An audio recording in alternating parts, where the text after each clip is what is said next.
was going. Mi nombre es Ornan. Ornan Cedillo. But you can call me John. Stupid. So we just left church. Just wanted to share a little random thing with you. This is what infertility looks like when people at your church know you're trying to have a baby. I don't know what it is. You too? Who gave you this? From my dad. I wasn't talking about your dad. I'm talking about what people at church gave me. I don't know exactly what it is. It just says, it's in Spanish. Para el dolor de estómago. Cólicos. And I think that means for the pain in your stomach. Colic. Like stomach aches. I'm not too sure. But this is what happens when people know you're trying to have a child. And they just start giving you random herbs. I think this is probably like the third bag of herbs I've gotten. Have you used any of them? What's the place called? C something, CP something. What were you saying? CPL. Let me try here. I was saying that the last time I gave blood was my senior year in high school. I used to donate all the time, but the last time I donated, I almost fainted. I don't think it's because of blood. I think it's because the lady kept moving the needle in me. Keep going, and I turned to the right. Stop pumping for some reason. So you fainted due to that? It's right there, CPL. Yeah, I fainted. So we're getting our blood drawn today for, I'm not exactly too sure exactly why. They just said it was like the Preliminary. no, it wasn't preliminary. No. They like have to test for certain infections or diseases or something before you start IVF. I think that's what it is, but I'm not exactly too sure. But now we're here, so we'll see how that goes. What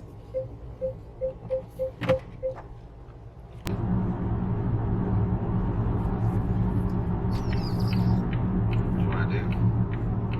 What do you think? Not all of them. I think we have like 4 options. We can freeze them all and keep them in storage for however long. But after that, they end up destroying them anyways.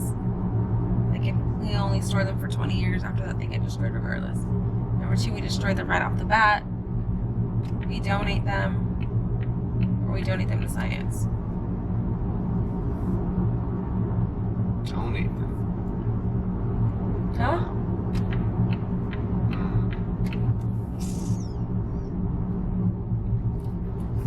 Keep some, huh? Right, but what are you going to do with the ones that we don't use? We're not going to... The reason you freeze them is because you're going to use them later on. I know that. We're not going to use 15 of them. Hopefully not. Right. If we end up with 15. I think we could donate them.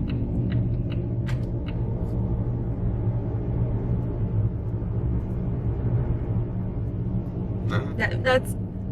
I have a hard time with that one. Not that anything is wrong with it, because I think it's really great once the people do donate them. Do you think we're going to see kids that look like us out there? Is that why? I feel like if they belong to me though, like you know what I'm saying? Like I need to raise them.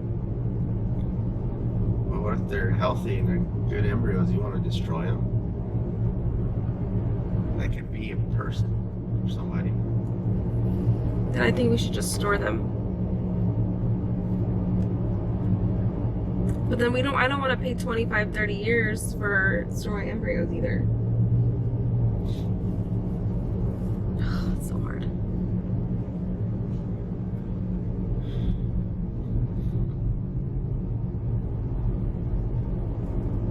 And then I read sometimes that like when you donate them, they don't even, like, they hardly get even used.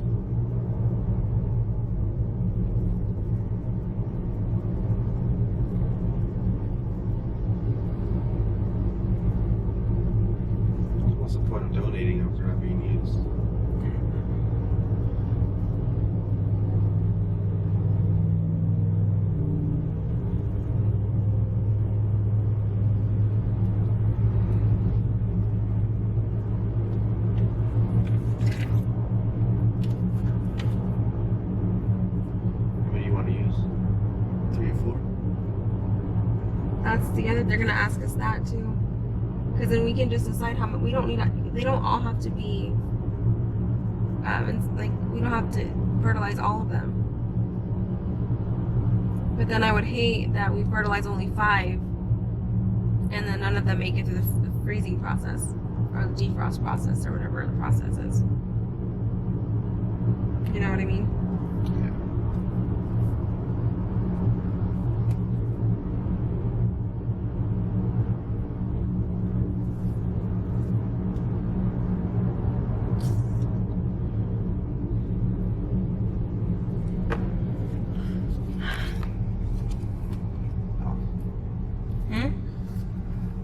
Which one has a better chance of? So if we do a lot of them, if we fertilize a lot of them, we have a higher chance.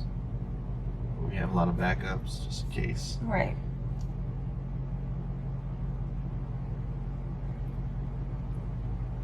And if you don't fertilize enough, then you don't have enough if you end up needing them.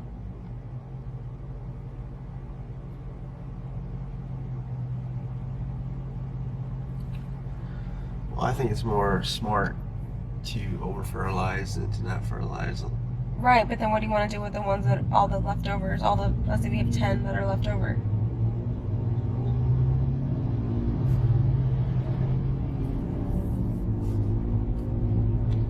I don't know, there's something in my stomach about trashing them. I don't know. No, I don't like that either. Would you feel better than just storing them indefinitely?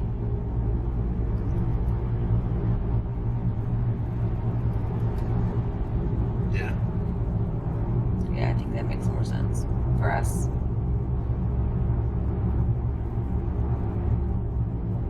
Okay. In a mile, take the exit to the right.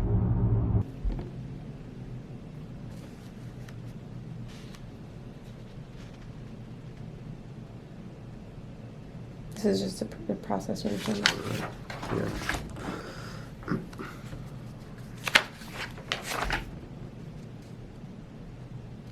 This is basically what they went over with me the last time. Yeah, the age. This is the one, the OHSS.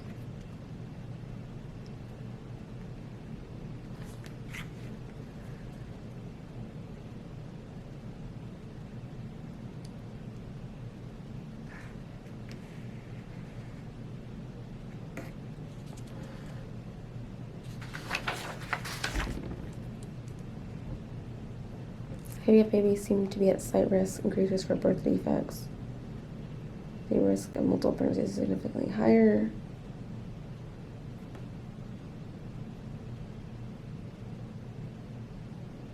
Some risks may also stem from underlying infertile state or from the IVF techniques.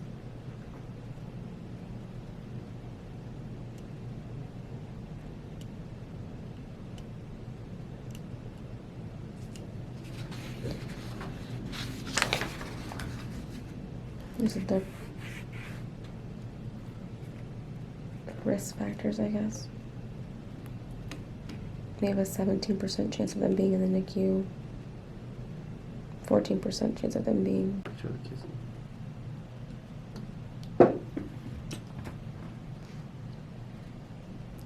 witness.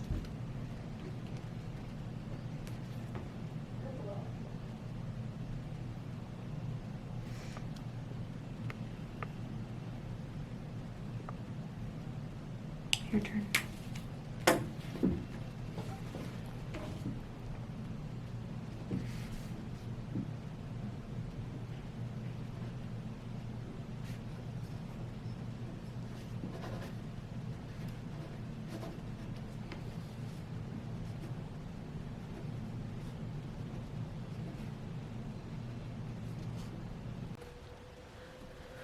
Just got back from the consent form signing for our IVF, and I'm just, I guess, like a recap on the whole thing.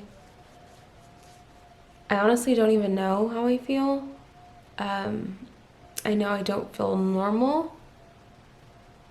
Like, I don't feel myself right now. I kind of just I'm normally really social and I just really don't want to talk to anybody. Kind of just want to lay down and go to sleep. And I know this is like the easiest part, right? Like just signing the paperwork and, you know, paying, but it's just like when you read all the stuff and you kind of know what's coming up in the next couple of weeks, it kind of gets like real, I guess. I don't know how I feel about it. I mean, I'm definitely excited. I'm just extremely nervous, I think. And I don't know. I just have a lot of emotions about it and I just really can't figure out how I feel. Which is kind of a weird place to be because I don't know. Again, like I said, I don't know how I feel. I don't know if it's a good thing or if that's a bad thing. Definitely doesn't feel right. I just know I'm emotional. I'm emotional.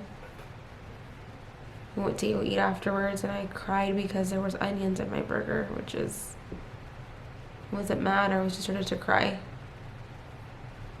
So I don't know what's going on. But paperwork was done. It didn't take too long.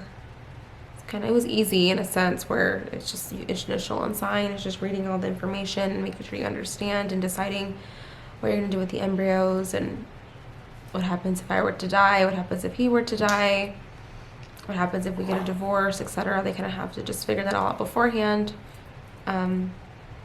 So yeah, that was it. And we got blood work drawn. I believe, from what I understood, I think they have to just double check, not double check, but just, I guess it's mandatory to check to see if you have any HIV or hepatitis or anything like that. Check your blood type and all that stuff before you get started in the process. So we did that this morning. I'm sure those results will be in later today. And that's basically it. It's just waiting until my cycle starts and I'll get the first 2 weeks of birth control and we'll start that. All I know is I kind of want to take a nap right now and just relax my mind a little bit. I don't know if I'm suppressing the feelings or, like I said, I don't know what I feel. I was so excited. I am excited to do this. It's just today it's just a little overwhelming. So, but on a lighter note, I'll take you over here. And I got some stuff from Amazon. It's right here. But I'm gonna do a video later on to kind of talk about the things that I've ordered that I think are gonna be helpful for me when I start IVF. So it's just a couple of things that I think will be helpful to you as well. Just some basic like heating pad and things like that, but I kind of wanted to go into detail as to why I've heard that they're good things to have and just some advice I've gotten from different people. So I'll make a different video later on to kind of share that. That's it. I think I'm gonna take a nap and relax for a little bit and get some work done, but that was it.